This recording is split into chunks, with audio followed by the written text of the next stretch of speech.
I do feel. I mean, Fred brought me to this team, so I owe Fred a great deal. We won together back in 2006 and 2005 in Formula 3 and GP2, and I'm super grateful for him for believing in me and wanting to bring me to the team, because he really made it happen. I think when you get into a team, when you see firstly how big an organization is, how the structure is set, you come in with a fresh pair of eyes, and as opposed to someone that's been in it for a long time, when you come in with a fresh pair of eyes, you see the good and the bad really clearly. And but I definitely think Fred is the guy to take us to the top. Okay. So I'm just working as hard as I can to support him and make the changes that are necessary, which there are plenty. Lewis Hamilton sent shockwaves rippling through the Formula One paddock yesterday with a declaration as unexpected as it was electrifying. He could admire and have complete faith in Fred Vasseur, Ferrari's resolute team principal, and warned that should Maranello replace Vasseur with Christian Horner, he would walk straight to Mercedes' old rival and remain there without hesitation. The words, spoken in a low, measured tone during an exclusive interview, reverberated like thunder across the sport. Hamilton, long revered for his cool precision on track, revealed an emotional undercurrent seldom glimpsed by fans. Fred believed in me from day one, he said, voice thick with gratitude. He trusted my judgment in every setup debrief, every late-night data session. His belief made me believe in Ferrari again. Those sentiments might have gone unnoticed in the swirl of Grand Prix headlines had Hamilton not delivered his ultimatum. If they push Fred aside for Christian, he added, eyes flashing with steely resolve, I'm gone. I'll run straight back to the team where I know loyalty still matters. The room fell silent. Reporters exchanged stunned glances. In that moment, Hamilton's star power collided head-on with the politics of high-stakes team management. Behind the scenes at Maranello, anxiety has morphed into near panic. Executives, once quibbling over aerodynamic regulations and tire windows, now confront a far more volatile threat, the withdrawal of their champion's heart and talent. Insiders whisper of emergency meetings in Vasseur's villa-like office, where walls lined with historic Ferrari crests bear witness to discussions that will decide not just personnel, but the very soul of the Scuderia. In London's paddock yesterday, Lewis's words were dissected with fervour. Former rivals and teammates alike dropped their spectacles in disbelief. Some hailed his loyalty to Vasseur as a noble stand in an era of ruthless power plays. Others warned it could backfire spectacularly, fracturing Ferrari's fragile unity and handing the psychological upper hand back to Mercedes and Red Bull. But amid the speculation, one truth gleamed like polished chrome: Hamilton's allegiance runs deeper than mere contract clauses or championship points. He's speaking from the heart, said a close confidant. He's been burned by management moves before. This isn't idle talk, it's a promise forged in respect and solidarity. For millions of F1 fans around the globe, the drama unfolding in Maranello has become must-watch theatre. Social media channels erupted as #SaveFred trended alongside #Hamilton2026, turning support for Vasseur into a grassroots campaign pitting fan passion against boardroom machinations. Merchandise bearing Fred's name sold out in hours, tributes to Hamilton's loyalty flooded the internet. As the tension ratchets toward bursting point, one question looms over the 2025 season finale: will Ferrari's leadership gamble on replacing a trusted captain, or will they heed the voice of their greatest driver? The answer will not only decide Hamilton's future but could redefine the balance of power in Formula One itself. In the grand tapestry of motor racing legends, Hamilton's declaration will be remembered as a moment of raw, unfiltered emotion, a reminder that behind every roaring engine lies the beating heart of a champion, fiercely protective of those who stand by him. And as the paddock holds its breath, the world waits to see whether Fred Vasseur's faith in Hamilton will prove to be Ferrari's greatest asset, or the spark that ignites its most dramatic upheaval yet. Big breaking news, Red Bull have released Christian Horner from his operational duties with effect from today, and has appointed Laurent Mekies as CEO of Red Bull Racing. Well, Oliver Mintzlaff, CEO Corporate Projects and Investments, thanked Christian Horner for his exceptional work over the last 20 years. Of course, he's the longest-serving team principal, isn't he, in Formula One? He's been at Red Bull since their arrival into the sport back in 2005. And Oliver has had this to say: "We would like to thank Christian Horner for his exceptional work over the last 20 years. With his tireless commitment, experience, expertise and innovative thinking, he has been instrumental in establishing Red Bull Racing as one of the most successful and attractive teams in Formula One. Thank you for everything, Christian, and you will forever remain an important part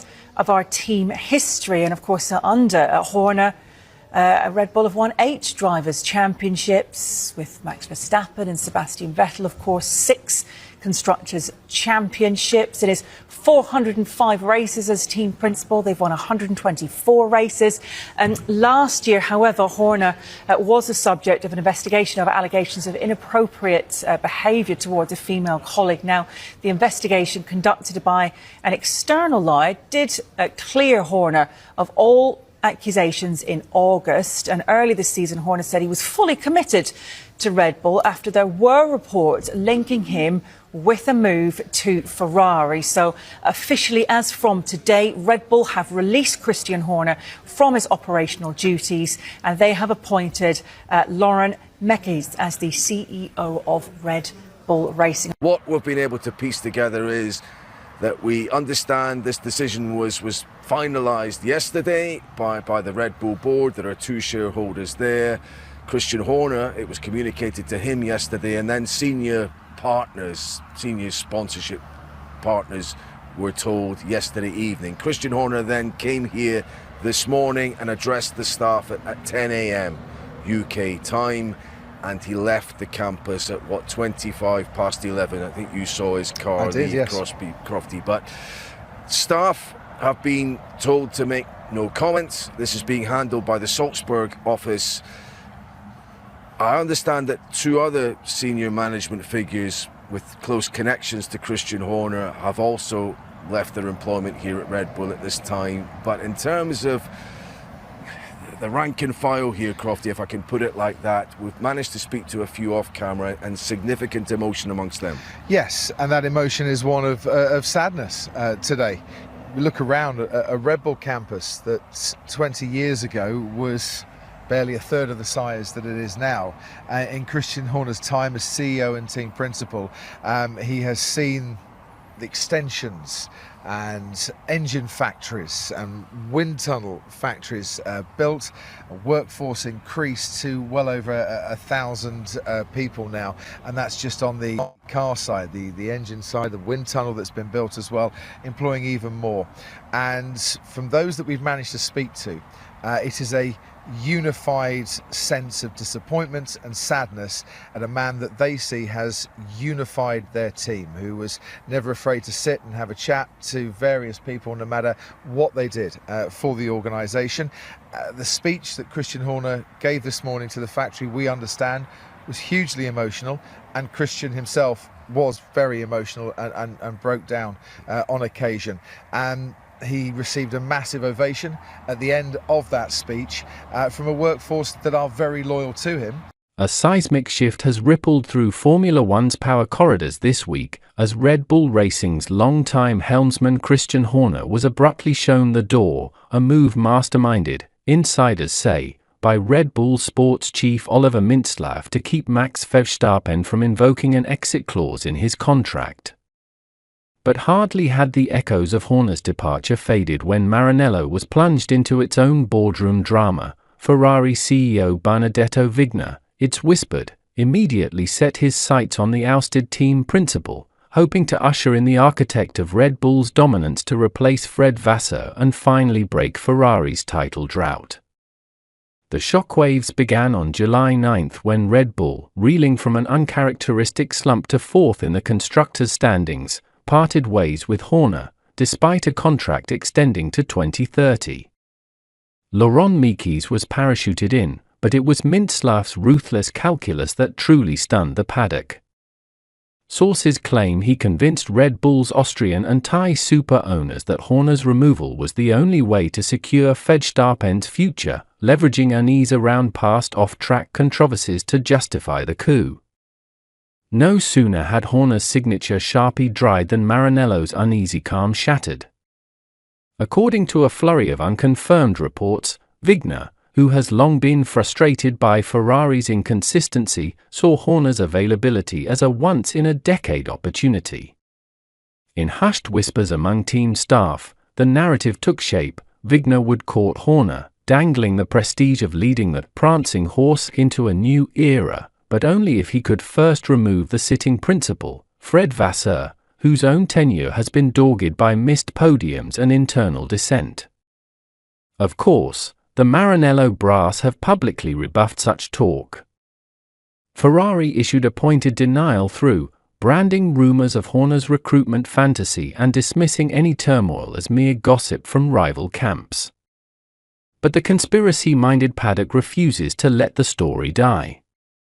Some whisper that Wigner, ever the strategist, has already dispatched emissaries to Milton Keynes, promising Horner carte blanche on chassis design and driver development in exchange for his silence on Ferrari's boardroom Peter Pans and whack-a-mole leadership changes.